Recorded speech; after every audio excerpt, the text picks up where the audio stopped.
स्वागत है दोस्तों। आज हम एडवर्ब से रिलेटेड सभी रूल्स के बारे में डिटेल में पढ़ने वाले हैं।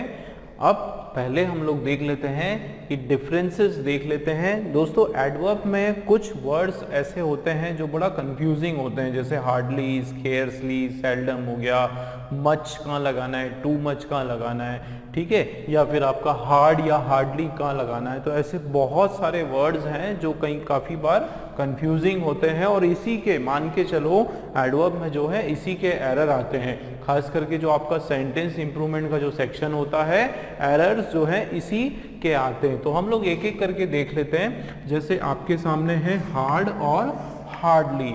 अब ये दोनों वर्ड दोस्तों, दोनों वर्ड्स का मीनिंग बिल्कुल अलग है ना। हार्ड का अगर हम लोग हिंदी में अगर हम देखें तो हार्ड मतलब क्या होता है कि ठोस, ठीक है, कोई चीज़ ठोस या मजबूत, ठोस या वो चीज़ क्या हो गई आपकी मजबूत हो गई, ठीक है, वो क्या मीनिंग निकल के आता है उससे, हार्ड। और हार्डली का मतलब होता है मुश्किल से। हार्डली का मतलब क्या होता है, मुश्किल से, ठीक है।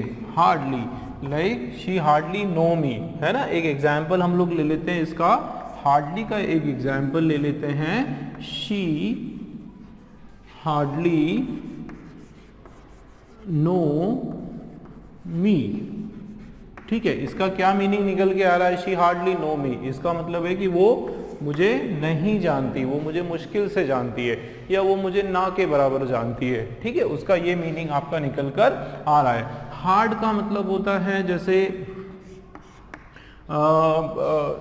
हाँ, हार्ड का हम लोग एक एग्जाम्पल इसका देख लेते हैं। हार्ड में जैसे एक एग्जाम्पल है like he is a hard worker. भाई वो क्या है, he is a hard worker, ठीक है। या आप बोल सकते हो he is a hard hitter.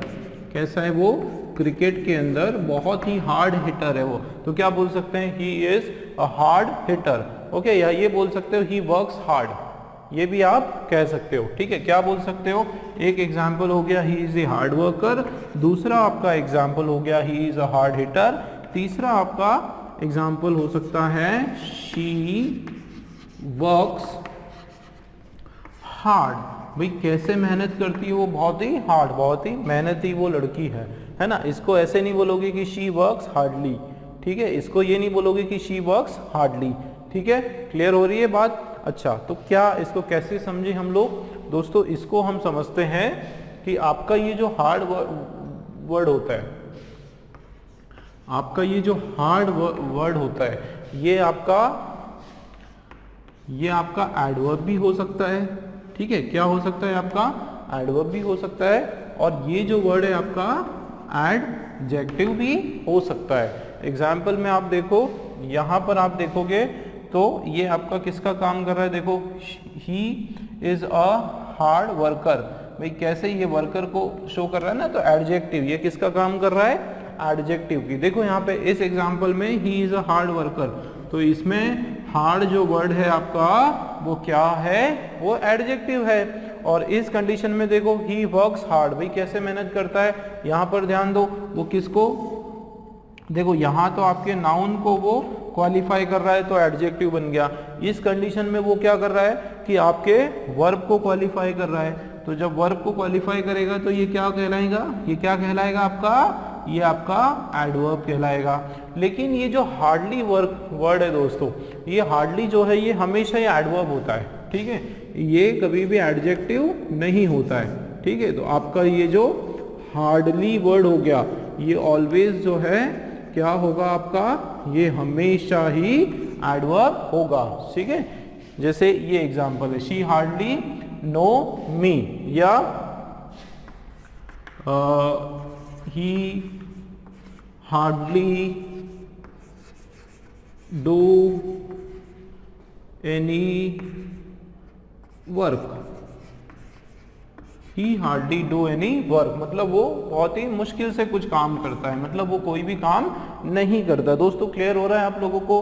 Hard जो आपका वर्ड होता है वो आपका एडजेक्टिव भी हो सकता है और वो आपका एडवर्ब भी हो सकता है, लेकिन हार्डली जो है वो हमेशा एडवर्ब होगा। ठीक है दोस्तों, और हार्डली का जो मीनिंग है ये भी ध्यान रखो, हार्डली का जो मीनिंग है वो नॉट में आता है। किस में आता है? नॉट में आता है, मतलब नेगेटिव सेंस में इसका मीनिंग आता है। ठीक है, क्लियर है? चलो भाई जल्दी से इसका स्क्रीनशॉट लो, है ना, जैसा है बिल्कुल वैसे ही स्क्रीनशॉट लो, क्योंकि आज हम लोग बिल्कुल इसी तरह से एक टॉपिक पे पूरा बोर्ड जो है ऑक्यूपाई करने वाले हैं। तो आप लोग इसका स्क्रीनशॉट लो, मैं आगे बढ़ता हूं।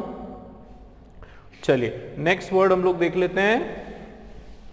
हार्ड और हार्डली हमारा क्लियर हुआ, और उसके बाद हमारा जो नेक्स्ट वर्ड है, यस, टू मच और मच टू। बहुत से बच्चे इस दो वर्ड में कंफ्यूज हो जाते हैं। कौन कौन से दो वर्ड? टू मच और मच टू। देखो दोस्तों, एक है आपका वर्ड टू मच, ठीक है ना, और दूसरा आपका जो वर्ड है वो क्या है? Much too. अब ध्यान देना दोस्तों, बहुत इंपॉर्टेंट बात बता रहा हूं मैं। टू मच और मच टू दोनों का मतलब क्या निकल के आता है? जैसे too much, it's too much, तो इसका हिंदी में क्या मीनिंग निकल कर आता है आपका?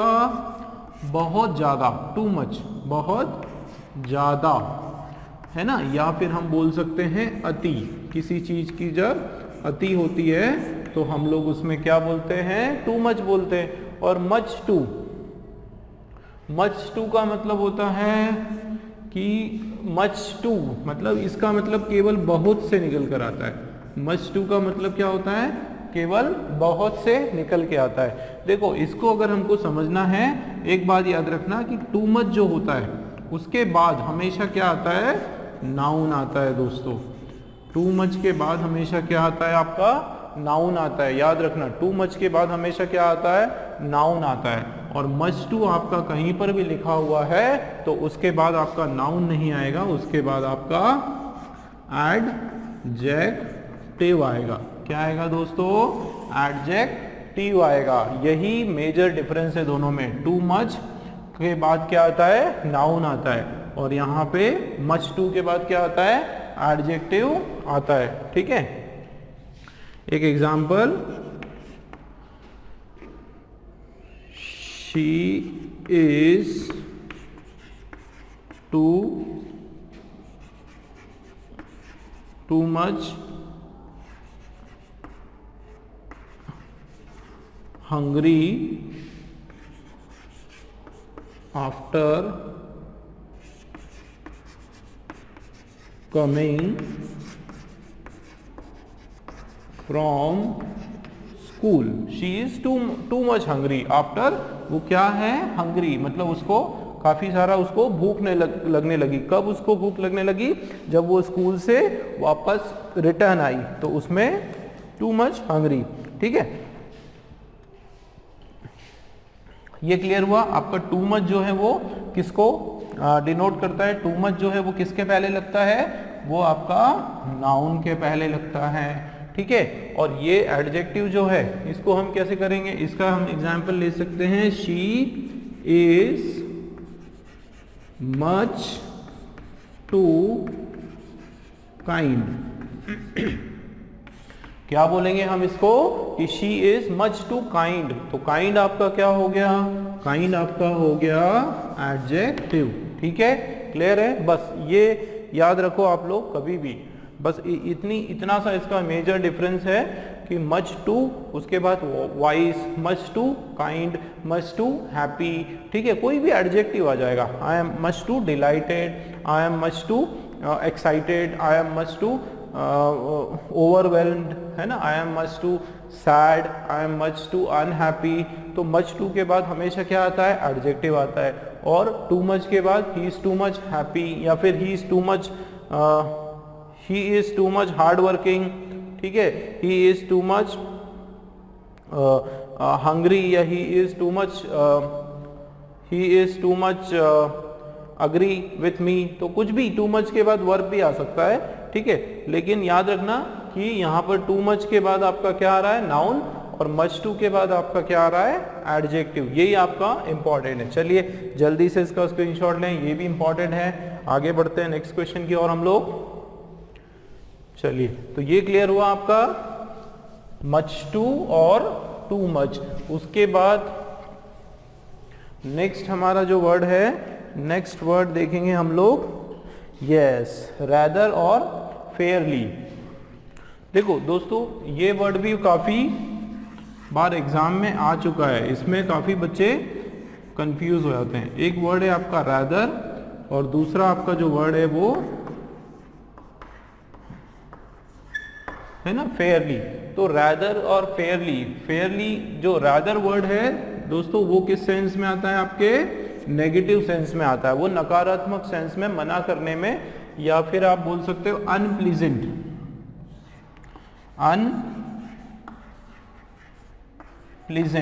अनप्लीजेंट मतलब बहुत ही कोई बैड न्यूज़, कोई सैड न्यूज़, कोई अच्छी खबर नहीं, कोई सैडनेस, ऐसी चीज़ें जिससे हमको किसी प्रकार की कोई खुशी ना हो, है ना, उसमें क्या होता है कि रैदर का यूज़ करते हैं। तो फेयरली जो है वो पॉजिटिव सेंस में आता है। फेयरली आपका जो वर्ड है वो किस सेंस में आता है, पॉजिटिव सेंस में आता है, और वो प्लेजेंट एक्टिविटी शो करने के लिए आता है, या प्लेजेंट एक्टिविटी शो करने के लिए आता है, या फिर फेवरेबल एक्टिविटी शो करने के लिए आता है, जिसको हम पसंद करते हैं। फेवरेबल मतलब जो हमारे अपेक्षा के हिसाब से हो, या जिसको सुनने से कोई नेगेटिविटी ना आए, इस तरह में फेयरली यूज होता है। इसमें अनफेवरेबल थिंग्स भी आ जाती है,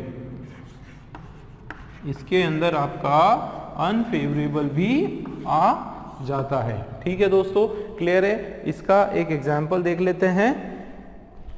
देखो रैदर का एक एग्जाम्पल है,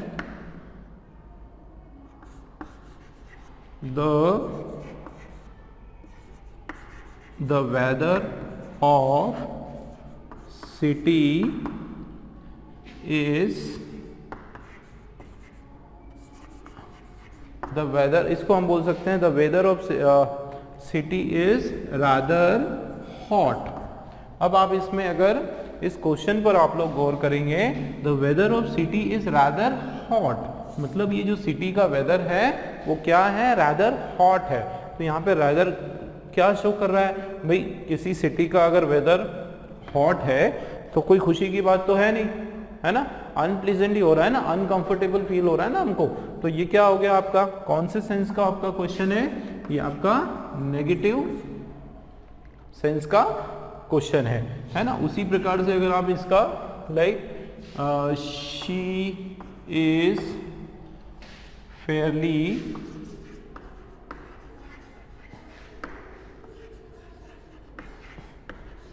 ready, she is fairly ready to go, ठीक है।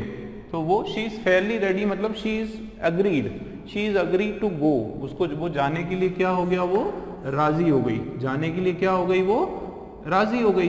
तो यहाँ पे ये आपका कौन से सेंस का क्वेश्चन आ रहा है, पॉजिटिव सेंस का क्वेश्चन आ रहा है, ठीक है ना। या फिर एक एग्जाम्पल और देख लेते हैं हम लोग फेयरली के लिए, ये फर्स्ट वाला हो गया। सेकेंड यहाँ पर हम लोग देख लेते हैं कि the job opportunity in India is fairly good. देखो इस एग्जाम्पल पर आप लोग ध्यान दो कि क्या लिखा है यहाँ पर, जो job opportunity in India is fairly good, मतलब इंडिया के अंदर जो जॉब अपॉर्चुनिटीज है वो क्या है, वो फेयरली गुड है। अब ये इससे हमको क्या हो रहा है, प्लेजेंट फीलिंग आ रही है, अनप्लेजेंट फीलिंग आ रही है। भाई प्लेजेंट फीलिंग आ रही है ना, एक खुशी की बात है ना, एक हमारे लिए अच्छी बात है, फेवरेबल कंडीशन है। तो जब फेवरेबल कंडीशन होता है तो उस कंडीशन में हम लोग क्या लगाते हैं दोस्तों, हम लोग उस कंडीशन में फेयरली लगाते हैं, ठीक है। थर्ड वाला एकदम क्लियर हुआ अच्छे से। नेक्स्ट वाले की हम लोग बात करते हैं, आप लोग मुझे बताओ कि क्या होगा नेक्स्ट वाला, ठीक है। मतलब इसमें जो आपका वर्ड है दोनों में डिफरेंस मुझे बताओ कि क्या होगा, सम हाउ और एनी हाउ। वर्ड है हमारे सम हाउ और एनी हाउ।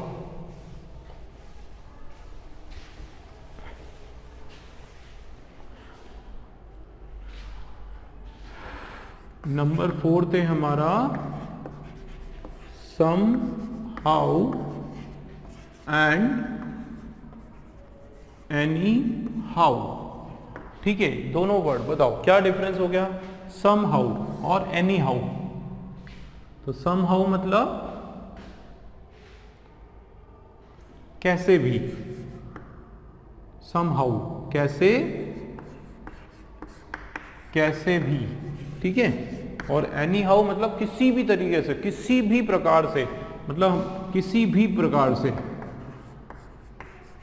किसी भी प्रकार से, ठीक है। somehow मतलब किसी भी प्रकार से। आप इसका देखो, somehow जो है इसको आप बोल सकते हो कुछ, कोई तरीका, जैसे कैसे, somehow या कुछ तरीके से, ठीक है। क्या हो जाएगा, कुछ तरीके से। एक एग्जाम्पल ले लेते हैं हम लोग, फिर उसको समझते हैं। जैसे somehow they managed to escape, somehow they managed to escape, ठीक है। somehow they managed to escape from the jail। ये हमने, हमारा सेंटेंस हो गया भाई, किसी भी तरीके से, किसी तरीके से उन्होंने क्या करा, सॉरी कैसे भी मतलब ये मुश्किल से। यहाँ पे देखो somehow का मतलब होता है मुश्किल से, मतलब इसका जो मीनिंग निकल के आ रहा है कि बड़ी मुश्किल से, बहुत आसानी से कोई काम नहीं हुआ, ठीक है। लेकिन किसी तरीके से, मतलब बाय लक, उसको बोल सकते हो कि मतलब उम्मीद नहीं थी, ना उम्मीद, हमको कोई उम्मीद नहीं थी, उसके बाद भी कुछ ऐसा चमत्कार हुआ या कुछ ऐसा लक हुआ कि उसमें क्या हुआ कि हम लोग वहां से एस्केप हो गए। तो जब ये कम उम्मीद हो तो हम लोग क्या यूज करते हैं, somehow। देखो somehow they managed to escape from the jail। तो किसी तरीके से उन्होंने क्या करा, उन्होंने मैनेज करा कि वो जेल से बाहर निकल जाए, ठीक है। और वो निकल भी गए, ठीक है। और एनी हाउ मतलब अगर यहां पे मैं लेता कि anyhow they have to reach today, ठीक है। तो यहां पर क्या मीनिंग निकल के आ रहा है, anyhow they have to reach today, मतलब चाहे कुछ भी हो जाए, एनी हाउ चाहे किसी भी प्रकार में, ऐसे ले सकते हैं, चाहे कुछ भी, चाहे कुछ भी हो, ठीक है। इस तरह से जब बात होती है एनी हाउ, भाई किसी भी तरीके से, कुछ भी हो, साम दाम दंड भेद, कोई भी तरीका अपनाओ, पर कैसे भी करके हम नहीं जानते, आज तो आप लोगों को यहाँ पे आना ही आना है। तो जब ऐसे बोलते हैं ना आना ही आना है, तो हम लोग क्या बोलते हैं, एनी हाउ। और सम हाउ मतलब वो एक उम्मीद वाली बात होती है कि यार मैं किसी तरीके से यहाँ पर आ पाया, ठीक है दोस्तों, क्लियर है। चलिए नेक्स्ट की ओर चल सकते हैं। भैया स्क्रीनशॉट इसके लेते रहें आप लोग, और इसको वीडियो पोस्ट करके बराबर इसको कॉपी करते रहें, इंपॉर्टेंट है ये सब। नेक्स्ट वर्ड हम लोग देख लेते हैं, यट जो है, ओके, यट और स्टिल देख लेते हैं।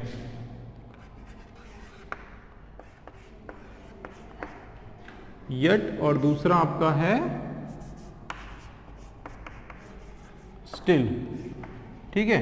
यट और स्टिल दोनों ही जो है आपके किसके लिए यूज होते हैं, दोनों ही यट और स्टिल जो है दोनों ही आपके टाइम शो करने के लिए दिखाए जाते हैं, ठीक है। अब देखो यहाँ पे एक एग्जाम्पल लेते हैं, फिर हम लोग समझते हैं।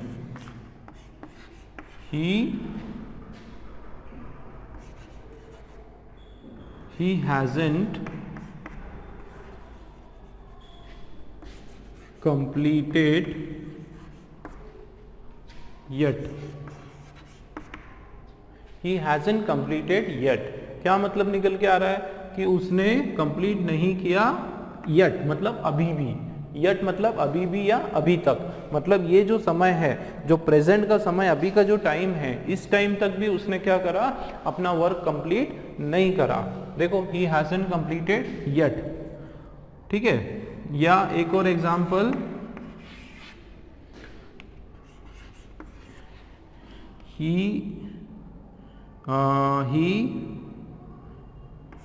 he hasn't reached yet, या he hasn't reached yet, क्या हुआ कि वो अभी तक नहीं आया, ठीक है, अभी तक यहाँ पर नहीं पहुंचा, या अभी तक उसने क्या करा, अपना कार्य पूर्ण नहीं किया।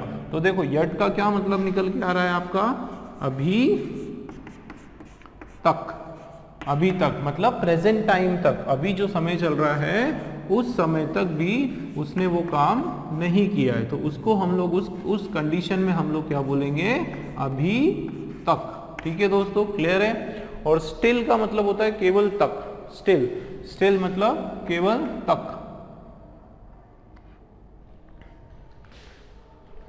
ओके सॉरी, ये जो है आपका टाइम के लिए था, ठीक है। स्टिल, स्टिल मतलब ओके, स्टिल का मतलब होता है तक या अभी भी, अभी भी, ठीक है, ये होता है स्टिल मतलब अभी भी, और यट मतलब अभी तक, ठीक है। तो जैसे एक एग्जाम्पल है, ठीक है, I am still waiting for him, ठीक है। क्या मीनिंग निकल के आ रहा है दोस्तों, I am still waiting for him, मतलब मैं अभी तक उसका इंतजार कर रहा हूं, सॉरी अभी भी उसका इंतजार करते आ रहा हूं, है ना। स्टिल वेटिंग फॉर हिम मतलब अभी भी इंतजार, मतलब वो इंतजार खत्म नहीं हुआ है मेरा, अभी भी मैं, I am yet waiting for him यहाँ पे नहीं करेंगे, क्योंकि येट का मतलब होता है अभी तक, मतलब यहाँ तक, जहां तक का टाइम है वहां तक की बात हो रही है, और यहाँ पे अभी भी से इसका मीनिंग निकल के सामने आ रहा है, ठीक है दोस्तों, क्लियर है। अच्छा, इसके अलावा एक दो वर्ड और देख लेते हैं हम लोग, चलिए इसका स्क्रीनशॉट लो आप लोग।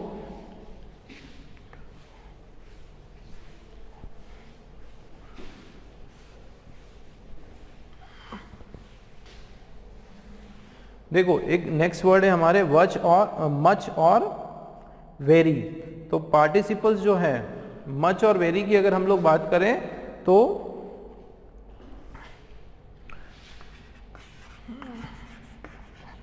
मच और वेरी, ठीक है। जैसे मच, देखो दोस्तों दोनों जो है ये आपका वेरी जो है, मच का मतलब होता है काफी, ठीक है, और वेरी मतलब बहुत ज्यादा, बहुत ज्यादा, है ना। जैसे क्या बोलोगे इसमें बताओ मुझे, आई एम मच एक्साइटेड होगा, या फिर आप बोलोगे आई एम वेरी एक्साइटेड। दोनों में से क्या क्या होगा सही?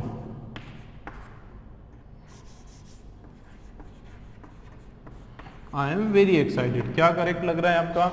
आई एम मच, हाँ मैं काफ़ी एक्साइटेड नहीं होता है, मैं बहुत एक्साइटेड हूँ, क्या होगा कि वेरी एक्साइटेड आपका ज़्यादा करेक्ट होगा, है ना। तो ये इजी है, बेसिकली आपको इनके जो मीनिंग्स है हिंदी में थोड़ा सा उनका मीनिंग समझ के ये देखना पड़ेगा आप लोगों को कि आपके सेंटेंस में जो है इनका एप्लीकेशन या ये फिट हो रहे हैं कि नहीं हो रहे हैं। उसी के हिसाब से आप लोग डिसाइड कर सकते हो कौन से वर्ड है। दोस्तों इसके आगे कुछ रूल्स पढ़ने वाले हैं जिसमें ये जो अभी तक हमने देखा वो भी कवर होने वाला है, प्लस नए भी कुछ नए आपके स्ट्रक्चर्स और आपके ट्रिक्स आपके सामने मैं लाने वाला हूँ।